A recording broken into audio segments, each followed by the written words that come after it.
So once a week, I sit and learn whoever patient is here, even though I can probably do it with every patient, but on Wednesday, I do it more, I do it on a regular basis. So there is the Lubavitcher Rebbe got letters from many people throughout the years about all questions and all matters, including health, doctors' questions. So then the Rebbe used to write back, and not all the letters were published. Some of them are published, and we read it because we learned something new about it. This is for the prostate MRI, okay? Okay. So,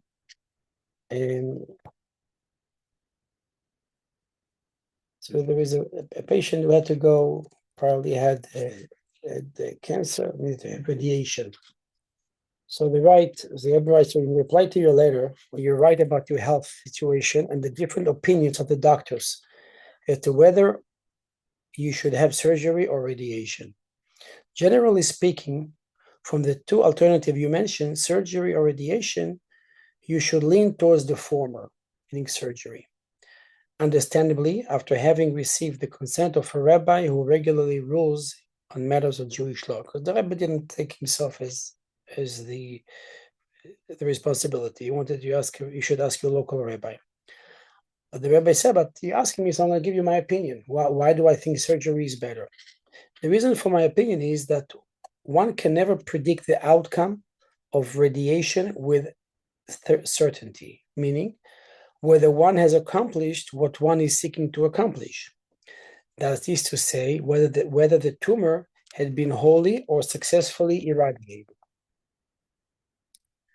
So, because you don't know if you're going to completely accomplish it, that's why surgery, you see it with your eyes and you remove the cancer.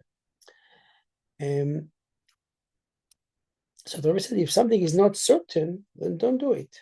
If you don't know, then don't do it. As is customary in such matters, you should have a concurring opinion of two specialists in the field, in addition to the agreement of the rabbi, as previously mentioned. May God lead you in the pathway that is best for you in all aspects. You observe, no doubt, the good custom of Jewish women to always give tzedakah prior to lighting candles on Erev Shabbos Kodesh and Erev Yom Tov. That's the opinion of the Rebbe. The Rebbe was very realistic, spiritually realistic. Always knew what to say. Right? I mean, sometimes as a doctor, I say, let me think what the answer should be. Right? Because I'm a regular person. But the Rebbe has, when you learn Torah and you have the right path in life, then whatever you answer is the correct answer. And God helps you to give the right answer. And the Rebbe used to give answers on the spot. He had a question, the Rebbe give an answer, what to do. And also the Rebbe encouraged to do some mitzvah, spiritual thing, to help you bring God's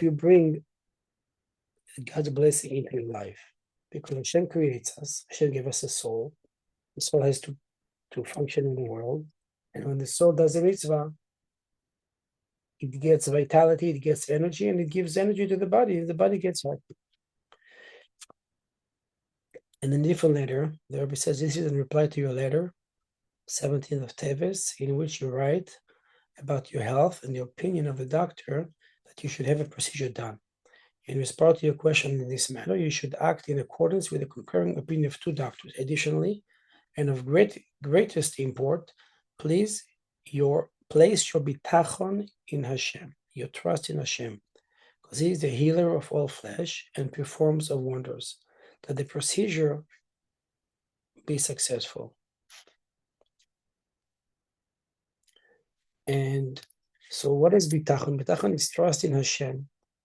So, we have chest pain, we have palpitation, we have different feelings. We need to have bitachon that I'm in good hands. If God is the healer of all flesh and He performed the wonders, I'm in good hands.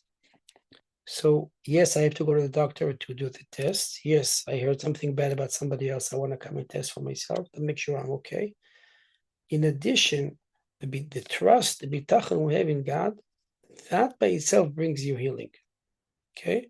So it's not just to have a positive attitude. The positive attitude draws down a positive healing from Hashem. Make sense? Makes sense. Okay. Basically, it's faith that God's going to take care of you. Right, but it's not a blind faith saying I'm not going to do anything and God will take care of me. No, I mean, Because you have two extremes, right? You have the extreme of, okay, I trust God, I'm going to take the doctor, I'm going to take medications, and I'm going to do what the doctor tells me to do. And I'm going to do extra charity and mitzvot. Then there is on the exaggeration side, oh, God will take care of everything. Okay, I'm not going to do anything. I'm just leave it in the hands of God, and I'm sure everything will be fine, right? So like that's an overwhelming positivity, saying I have to do nothing, everything will get better by itself. Then you have on the deficiency side saying, yeah, I've trust, but I trust God, but I'm not gonna go to doctors. I'm not gonna do anything because I better just, I'm afraid of this, afraid of that. So you trust in the idea, but you don't do anything about yourself. Okay. Versus somebody who, on the other extreme, trust and then everything is in exaggeration. So we have to have things in moderation. Things in moderation. Not you've heard the joke about the guy who had blind faith in God, right? He was shipwrecked and then he was in the water. And Hashem sent him everything. There was a boat, there was there was a plane, there was a helicopter. He said every time something came, he said, God will provide, God will provide, God will provide. And then he drowned. He rejected all of it. He drowned. And then with the perfect thing, God, I thought that you would provide. He said, I sent you a plane, a helicopter, and a boat. You have to do something about it. You have to do something. So yeah. So that's funny you mention it, because when I was with my sisters, you've heard. So you've heard my mother's talk to my nephew, a grandson. He's not. He has mental issues, and he needs to get medication. He's not, and he has problems. He's a very bright kid, and but he suffers with these mental issues, and he's very, very difficult.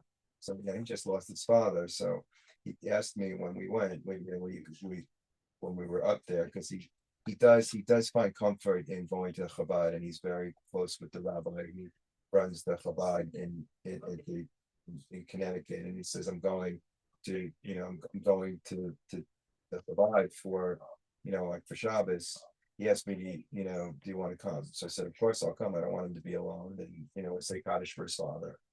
So I was there with him to be with him and to support him. I brought my son Jack, who came up with me, and they were very kind. They gave me an aliyah because I was there, and to honor me and to to acknowledge the death of my brother-in-law, and for the aliyah that they asked for a donation, which I was happy to give. So I was able to give tzedakah on that day to support my nephew, to be there for him, to do that mitzvah, not only for him but also for for the to advance their objectives of spreading Yiddishkeit there. And so I'm very mindful of it, and I know, and I agree with everything the Lubavitcher Rebbe says. Listen, I'm not the most observant, but I'm kind of observant. We have Shabbos every Friday night. You are observant, yes. We do celebrate the holidays. We do, and my faith in God is very, very strong. Do I keep kosher completely? No, I don't. But it's Shabbos important, yes. Is Yiddishkeit important? Yes. Is making sure that my kids know that they're Jewish and that they practice and identify with their Jewishness? Yes, of course. But when things like this happen, it's when they're completely unexpected, and it's just like it's such a shock. You always think that this only happens to other people. When I was a kid, when its parents died, and I thought it happened to everybody else until my father died, and then I had to navigate through that. And then this happens and that happens, and you realize that these things you know, and then, oh, they got cancer. I mean, so then until you get diagnosed with cancer, and then, you have two little kids, and then your wife gets diagnosed with cancer, and with two little kids, so it's, we're blessed that we've been able to make it through all these things. But it's it is what it is. It's not easy, but when something like this happens. Sorry, just a second. When you